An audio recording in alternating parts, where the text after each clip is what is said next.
Hi, a little bit of a cool day in Tassie today, so I thought it was time to bring the bone broth that I made yesterday. This is beef bone broth, big blob of jelly, and I've been accumulating the fat off my bone broth. So I just got the last piece of big circular piece of fat that was sitting on top from overnight in the fridge, and it's now in here with the other fat I've been storing from when I make bone broth.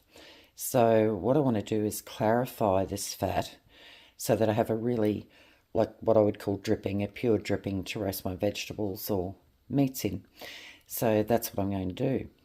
In this fat, we're going to add probably about maybe 6 cups of water. Use a really good quality salt, 2 really good big pinches of that. And then we're going to bring it to a simmer.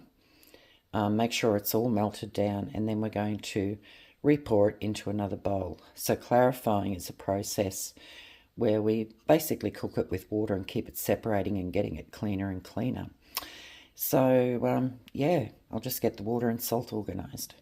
So I've actually put in 3 cups of water into the pot, and I've got some really beautiful like a Celtic salt, but I'm going to use the Himalayan salt. And I'm probably going to put in there, they're probably 3 teaspoons. Because the salt will, Himalayan salt will sort of pull to the bottom when we're doing this. So now what we're going to do is bring it up to a simmer. So you can see as it's melting down all the impurities that, you know, bits of whatever was in the fat that's come from the bone broth previously. So the idea of clarifying is just doing it, you can do it once or twice or as many times as you want to get it as pure as you want. I'm going to really go for that really pure without any odour, what I call dripping, or what you call sometimes tallow. I suppose I can remember my grandparents always had a dripping tin in the fridge, and it had a mesh in it where they would pour the dripping in and that mesh would catch, you know, allow all those impurities to be caught. I suppose we're doing it, we're in this different generation and we're doing it differently, and we're wanting it to be quite pure. So it is a really rich supplement, like the bone broth. I do that up in like 2-cup plastic freezing bags so that I can take that out as I want it to add to. Might want to add it to meat sauces, casseroles. If I'm making an oxtail, I'll add it in there as an extra as well, because it's so rich in nutrients and really good for your own body health and your bone health. So I always have that on hand. I do chicken and I also do beef. I only buy grass-fed with the beef from a local butcher where he does, you know, the killing himself. So that's melting down nicely, and once we've got all of those bits of fat all melted, it's going to go into, I've decided to put it into the glass bowl so we can see the bottom of it and how much fat we get at the top. I might end up having to use 2 glass bowls. So yeah, be back soon. Right, so I brought the pot up to a simmer with the fat, water and salt.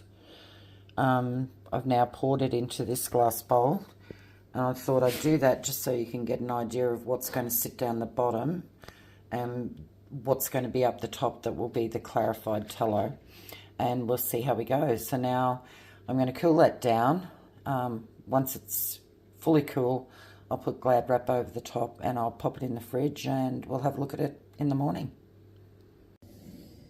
So here we are the following morning with the first attempt at clarifying all the tallow or dripping that's come off the bones from making the broth. So I'm just going to slide the knife in here, see how deep it is before we can probably slide the knife all the way around. Might be a better idea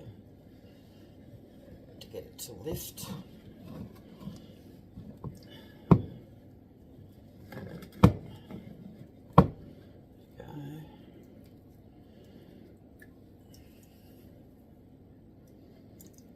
So I'm going to flip it over, and you'll see underneath there's all this sort of gunky, pasty stuff. That's actually Himalayan salt and some of the water that's seeped through on the dripping. I'm just going to take that off, and we've still got little bits of what do you call it, like the tallow, the dripping that's still coming from the meat that we cooked, the bones that we cooked.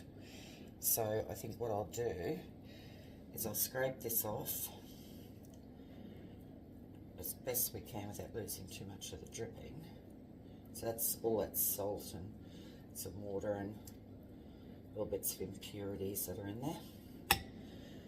And I'm going to put this so you can see how much. So I'm just going to have a smell. It's got no beefy smell or anything like that. But what I'm going to do is lay it on the baking paper, and I'm going to actually simmer it down again with maybe half the quantity of water, salt again of course, and I'll dispose of all this because we don't want this. And that slurry is just simply impurities, water and salt.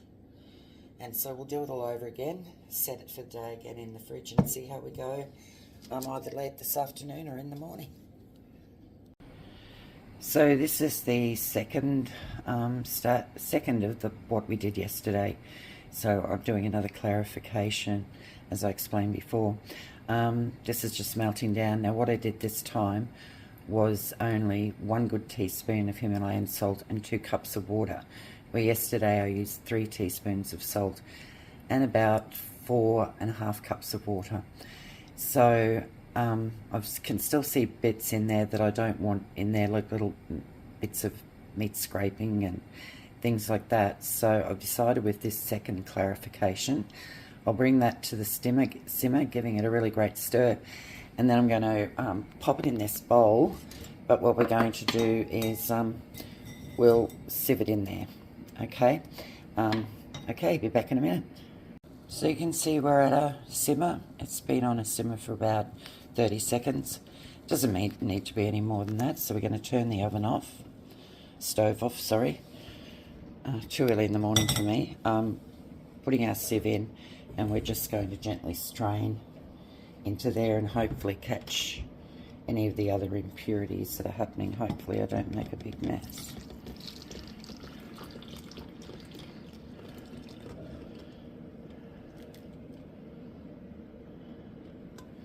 Go.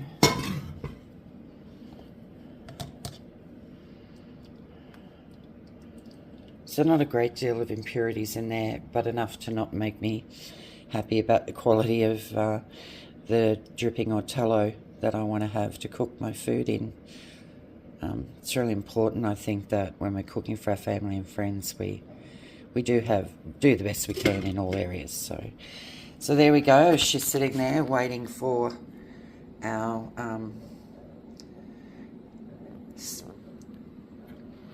lift in the morning of the fat that will accumulate on top. So again, I'm going to let it all cool down.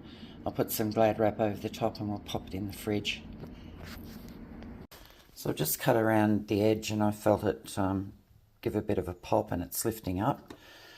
So I'll just put this down here. Do a lift. And there we go. So that looks really, really good. I'll just drop it down onto its face. And what you're seeing there is how the salt draws the impurities down to the bottom. And we'll scrape that off. Get that off and clean it up.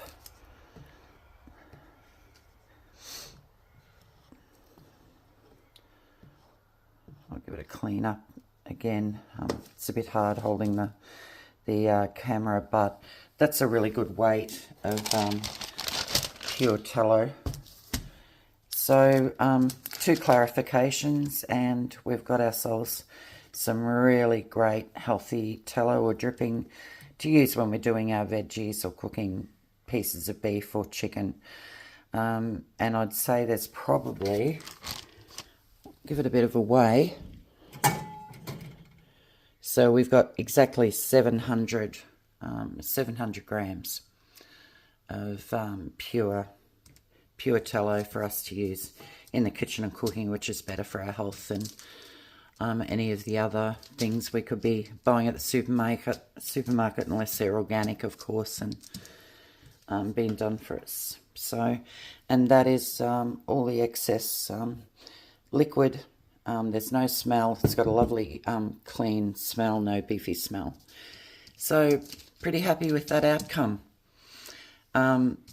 Enjoy doing it for yourself if you follow this video. It's my first attempt at trying to do all this and record it. No doubt I'll get better as I move along. Thanks for watching.